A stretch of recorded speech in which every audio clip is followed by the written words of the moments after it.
साथ संगत जी, प्यार से कहना धन निरंकार जी। साथ संगत जी, कोशिश पूरी करो और बाकी सब निरंकार पर छोड़ दो। साथ संगत जी, निरंकार को करने दो।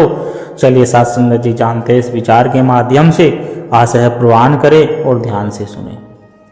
साथ संगत जी, आज हम सदगुरु के चरणों में बैठकर एक ऐसी कहानी पर विचार करें जो बहुत सी छोटी है पर जीवन और विश्वास के बहुत गहरे रहस्यों को हमारे सामने खोल कर रख देती है। साथ संगत जी, कहते हैं रिश्ते एक सुंदर किताब की तरह होते हैं और हमारी गलतियां उस किताब के एक पन्ने की तरह होती है। लेकिन अक्सर होता क्या है साथ संगत जी, जब हमसे या किसी और से कोई गलती हो जाती है तो हम उस एक पन्ने को फाड़ने के बजाय गुस्से में या नासमझी में पूरी किताब को ही फेंक देते हैं।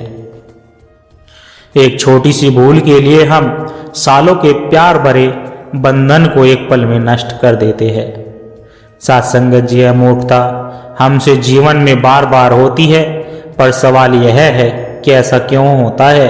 ऐसा साथ संगत जी इसलिए होता है क्योंकि हम तर्क और बुद्धि को श्रद्धा और विश्वास के ऊपर रख देते हैं, विश्वास से ऊपर रख देते हैं। आज की कहानी साथ संगत जी इसी द्वंद्व को, इसी कसमकस को उजागर करती है, ज्ञान और भाव की, श्रद्धा और अंधविश्वास की। साथ संगत जी, यह कहानी एक छोटे से गांव में रहने वाले एक गरीब परिवार की है। एक पत्नी, एक पति और उनकी एक छोटी सी प्यारी सी बेटी। घर में गरीबी थी, हर दिन संघर्ष था, पति को कोई नौकरी नहीं मिल रही थी। हर शाम यही चिंता सताती थी कि कल सुबह बच्चों के लिए रोटी का इंतजाम कहाँ से होगा। साथ संगत जी, उनकी छोटी सी बच्ची बहुत मासूम थी। वो रोज अपने पापा से पूछती कि पापा, हमारे घर में सब कुछ ठीक कब होगा। तो साथ संगत जी, मेरे दोस्तों के पास सब कुछ है, पर हम हमेशा परेशान क्यों रहते हैं। साथ संगत जी, एक पिता को जो खुद अंदर से टूटा हुआ था, अपनी बेटी की आंखों में निराशा नहीं देख सकता था। उसे एक उम्मीद देनी थी, भले ही वह उस वक्त झूठी लगे। वो रोज अपनी बेटी को बाहर से घर के बाहर ले जाता और दूर दिख रहे एक ऊंचे पहाड़ की तरफ इशारा करके कहता कि बेटी, वो जो पहाड़ देख रही हो ना, वहां ऊपर वाला रहता है, तुम उनसे प्रार्थना करो, वे सारी परेशानियां दूर कर देंगे। देखिए साथ संगत जी, इंसान का स्वभाव है, जब हम खुद को शक्तिहीन महसूस करते हैं तो हम एक शक्ति की कल्पना कहीं बाहर कर लेते हैं, कभी आसमान में, कभी मंदिरों में और कभी इस कहानी में उस पहाड़ पर। वो पिता जानता था कि उस पहाड़ पर कोई भगवान नहीं रहता, पर अपनी बच्ची के लिए वो पहाड़ ही विश्वास का, श्रद्धा का केंद्र बन गया। और उस मासूम बच्ची ने पूरे दिल से उस बात को मान लिया। वह रोज उस पहाड़ की तरफ देखकर प्रार्थना करती, पूरी मासूमियत से, पूरे भाव से दुआ मांगती कि मेरे पापा को एक अच्छी सी नौकरी मिल जाए। और फिर साथ संगत जी, कुछ ऐसा हुआ जिसे दुनिया चमत्कार कहती है। कुछ ही हफ्तों में उस पिता को सेना में सैनिक की नौकरी मिल गई। घर में खुशियां छा गई, मिठाई बंटी, सबको लगा अब हमारे सारे दुख खत्म हो गए। साथ संगत जी, लेकिन जीवन इतना सीधा और सरल कहाँ है। यह एक दरवाजा खुलता है तो उसके पीछे 100 नई चुनौतियां हमारा इंतजार कर रही होती है। कुछ ही दिनों बाद राज्य पर दुश्मन ने हमला कर दिया। अब एक सैनिक होने के नाते उस पिता को युद्ध लड़ने के लिए सीमा पर जाना था। साथ संगत जी, वो छोटी सी बच्ची अपने पिता के गले लगकर फूट फूट कर रोने लगी। वह कहने लगी कि पापा मत जाओ, सारी गलती मेरी है, मैं ही बुरी हूं। मैंने आपके लिए ऐसी नौकरी मांग ली जिसमें आपकी जान को ही खतरा हो गया। यह है मासूमियत की पीड़ा। साथ संगत जी, जब हम निरंकार से कुछ मांगते हैं तो हमें यह नहीं पता होता कि उस मांग के साथ कौन सी कीमत जुड़ी हुई है। साथ संगत जी, पिता ने बेटी को समझाते हुए कहा, नहीं बेटी, यह तुम्हारी गलती नहीं है, यह मेरा फर्ज है, मुझे जाना होगा इस देश के लिए। अगर मेरी जान भी चली जाए तो कोई बड़ी बात नहीं। जब पिता घर से जाने लगे तो उस बच्ची ने रोते हुए एक आखिरी बात कही कि पापा, आप बस मेरा एक काम कर देना, यह जो ऊपर वाला है ना, जो उस पहाड़ पर रहता है, आप बस उनको मेरी यह चिट्ठी दे देना। पापा प्लीज मेरे लिए बस इतना सा काम कर देना। पिता मुस्कुराए। साथ संगत जी वे जानते थे कि उस पहाड़ पर कोई नहीं है, कोई भगवान नहीं रहता, लेकिन अपनी बच्ची के अटूट विश्वास और उसके मासूम भाव को देखकर वह चुप रहे। उन्होंने वह चिट्ठी ली, अपने बैग में रखी और देश की रक्षा के लिए रवाना हो गए। संतों, अब कहानी में एक अद्भुत गहरा मोड़ आता है। यह मोड़ वह बुद्धि और श्रद्धा के बीच का। साथ संगत जी सैनिक पिता अपने साथियों के साथ सीमा की ओर बढ़ रहा था। रास्ते में उन्होंने एक आखिरी पोस्ट ऑफिस देखा। वह जानते थे कि इससे आगे सिर्फ सरहद है, जहां से वापसी की कोई गारंटी नहीं है। उस पिता ने सोचा, मैं अपनी बच्ची को धोखे में नहीं रख सकता। उन्होंने अपनी बच्ची की चिट्ठी को उस लेटर बॉक्स में डालने से पहले एक और पत्र लिखा, अपने हाथ से अपने घर के पते पर। उस पत्र में उन्होंने लिखा, मेरी प्यारी बेटी, मुझे माफ करना, उस पहाड़ पर कोई ऊपर वाला नहीं रहता। मैं तो बस तुम्हारा हौसला बढ़ाने के लिए ऐसा कहता था। साथ संगत जी, उस पिता ने अपने ज्ञान से, अपनी बुद्धि से सोचा, मैं यह चिट्ठी घर भेज देता हूं। बच्ची थोड़ी देर के लिए नाराज होगी, दुखी होगी, पर कम से कम उसे सच्चाई तो पता चल जाएगी। वो किसी झूठे भ्रम में नहीं जिएगी। साथ संगत जी, पिता का सच्चा प्रेम था, इसलिए वह बेटी को सच बताना चाहता था, लेकिन वह भूल गया था कि श्रद्धा कभी तर्क या सबूत की मोहताज नहीं होती।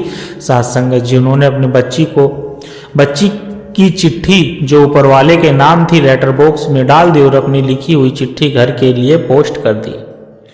और फिर युद्ध शुरू हुआ। बहुत भीषण युद्ध चला 2-3 महीने तक। साथ संगत जी, एक दिन घर पर खबर आई कि सैनिकों की वह पूरी टुकड़ी, जिसमें वह पिता भी शहीद हो गए। साथ संगत जी, घर में मातम छा गया। वो बच्ची बिलख बिलख कर रोई। उसने पहाड़ की तरफ देखा, कहा कि यह क्या कर दिया ऊपर वाले। मैंने तो आपसे अपने पापा की खुशी मांगी थी और आपने तो मेरे पापा को ही मुझसे छीन लिया। उस मासूम दिल में विश्वास की पहली दरार आ गई। पर क्या वो निरंकार, वो परमात्मा सचमुच इतना निर्दयी है? साथ संगत जी, नहीं, वह तो सिर्फ हमारे भाव को देखता है। साथ संगत जी, 3-4 महीने बीत गए। एक दिन दरवाजे पर किसी ने दस्तक दी। दरवाजा खोला तो सामने एक बेहद कमजोर, दुर्लभ, पतला, घायल सा इंसान खड़ा था। बुरी तरह से पीटा गया था, लेकिन उस बच्ची ने एक पल में उसे पहचान लिया। वो पापा कहकर दौड़ गई और अपने पिता के गले लग गई। साथ संगत जी, वो सैनिक पिता जिसे दुश्मन ने बंदी बना लिया था, जिसे हर रोज तड़पाया गया था, वो किसी तरह अपनी जान बचाकर वापस अपने घर लौट आया। यह एक पिता और बेटी का अद्भुत मिलन था। और ठीक उसी पल जब बाप और बेटी एक दूसरे के गले लगकर रो रहे थे, एक और व्यक्ति वहां आया। वो था साथ संगत जी, डाकिया, पोस्टमैन। उसने कहा कि माफ कीजिए, ऊपर पहाड़ की तरफ युद्ध चल रहा है, इसलिए वहां की डाक समय पर नहीं आ जा पा रही है। और उसने उस पिता के हाथ में वही चिट्ठी दी जो पिता ने अपनी बेटी के लिए सीमा से भेजी थी। वही चिट्ठी जिसमें लिखा था, बेटी मुझे माफ करना, उस पहाड़ पर कोई ऊपर वाला नहीं होता है। पिता की आंखों में आंसू थे। इतने महीने बाद अपनी बच्ची से मिलकर वह भावुक थे। उसी भावुकता में उन्होंने अपनी बेटी की वह चिट्ठी खोली जो उन्होंने ऊपर वाले के लिए पोस्ट की थी। वह जानना चाहते थे कि आखिर उनकी बेटी ने क्या मांगा था। और जब उन्होंने वह चिट्ठी खोली तो उनके हाथ कांप गए। उस चिट्ठी में बच्ची ने लिखा था कि हे ऊपर वाले, मुझे नौकरी नहीं चाहिए, मुझे कुछ नहीं चाहिए, बस मेरे पिता को इस युद्ध से सही सलामत वापस भेज देना। और वह पिता उस वक्त सही सलामत अपनी बेटी के सामने जिंदा खड़ा था। साथ संगत जी, कहानी यहाँ खत्म हो जाती है, पर सतगुरु का असली संदेश अब शुरू होता है। इसे बड़े ध्यान से सुनना साथ संगत जी। साथ संगत जी, पिता ने अपने ज्ञान और तर्क से कहा कि ऊपर वाला नहीं है, पर बेटी ने अपने पूरे भाव और श्रद्धा से अरदास की कि मेरे पिता को सही सलामत वापस भेज देना। जीत किसकी हुई? साथ संगत जी, ज्ञान की या भाव की? जीत श्रद्धा की हुई। हमारा मिशन हमें यही सिखाता है। साथ संगत जी, सतगुरु हमें ब्रह्म ज्ञान देकर इस निरंकार परमात्मा से एकमिक कर देता है। वह हमें बताते हैं कि यह परमात्मा कण कण में है, शहर रक्त से भी नजदीक है। साथ संगत जी ये है ज्ञान का सर्वोच्च स्तर है। लेकिन साथ संगत जी एक बात याद रखना, अगर आपको ब्रह्म ज्ञान दे भी दिया जाए, अगर आपको साक्षात्कार निरंकार के दर्शन भी करा दिया जाए, तो आपके अंदर भाव नहीं है, श्रद्धा नहीं है, तो आपको अरदास उस तक नहीं, आपकी अरदास उस तक नहीं पहुंच सकती साथ संगत जी। और दूसरी तरफ आपकी श्रद्धा उस बच्चे की तरह टूट है जो आप एक पत्थर से भी अपनी अरदास पूरी करवा सकते हैं, क्योंकि सात्संगत जी आपकी श्रद्धा उस पत्थर में भी निरंकार की शक्ति को प्रकट कर देगी। सात्संगत जी है जगत केवल तर्क से नहीं चलता, यह जगत प्रेम से, भाव से और अटूट श्रद्धा से चलता है।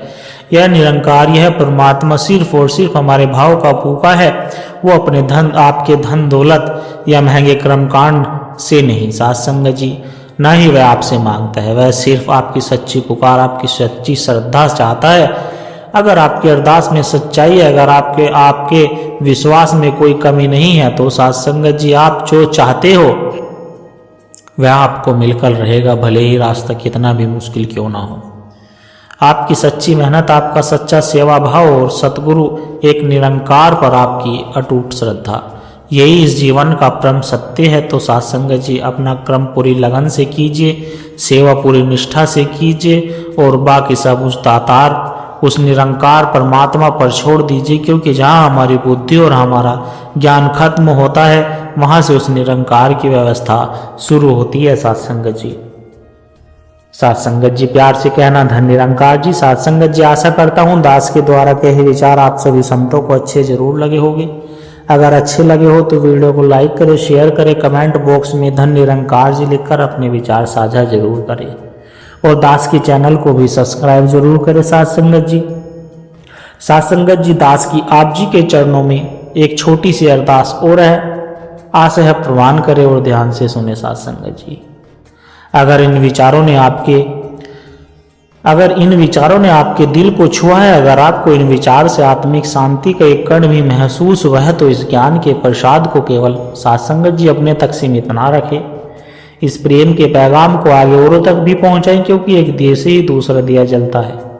जब हम इस सत्य की आवाज को रोह तक पहुंचाने का माध्यम बनते हैं, तो यह भी निरंकार की बहुत सुंदर सेवा ही है। सात्संगत जी, और इस ज्ञान की धारा से सदगुरु के इन विचारों से निरंतर जुड़े रहने के लिए आप हमारे सत्संग के डिजिटल परिवार का हिस्सा बन सकते हैं, ताकि जब भी कोई नया विचार साझा हो वह सहज ही आप तक पहुंच जाए। सात्संगत जी, सदगुरु हम सब की यह छोटी छोटी सेवाएं स्वीकार करें और सात्संगत जी हम एक दूसरे के बल से विश्वास मिलता रहे।